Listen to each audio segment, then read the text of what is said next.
Баткенде аялдарды спортко шыктандыруу максатында уюштурулган спорт фестивали болуп өттү. Фестиваль Жаштар иштери жана Дене тарбия спорт агенттиги Кыргызстандын кыздар футболу лигасы менен биргеликте Денис Ак эне, Денис Ак улуу тууран астында өткөрүлүүдө. Аялдарга, кыз кишилерди спортко тартуу аябай эле абдан оор, анткени бул биринчи кезекте эле ушул үй бүлөдөгү ата-энелердин каршы чыгышы себеп болот. Анткени бул кыз кишиге ылайыктуу эмес, кыз киши ойнош керек, үйдө отуруш керек деген сөздөр болот.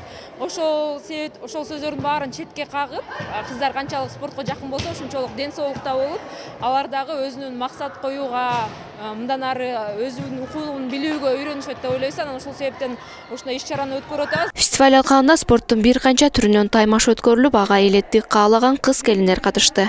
Буга чейин деле биз аялдар кээде уюшуп волейбол ойночубуз. Бүгүн эми жакшы болуп, айылга жакшы жөрөлгө болуп, аялдар арасында футбол уюштурушуптур, келдик. Ушу жашыбыз эми 40 барып калса деле өзүбүз жакшы сезип, кичине ойнодук. Бул эң туура иш-чара деп ойлойм, анткени аялдар үйдө эле үй тиричилиги балдар менен көмөлөнүп эле жүрөбүз да, мындай биздин маанайыбыз көтөрүлүп, баардык аялдардын көңүлдөрү көтөрүлүп, жакшынакай маанай тартуулашты. Иш-чараны алкагында дарыгерлер спорттун аялдарга пайдасы тууралуу кеп кеңеш берип, ийгиликтүү спортчу кыз-келиндер устаттык сааттарды өтүштү. Эскерте кетсек, мындай иш-чара буга чейин 15 декабрда Нарында башталган өнөктүк Ысык көлдө уланып, 20 декабрда Баткенде уюштурулду.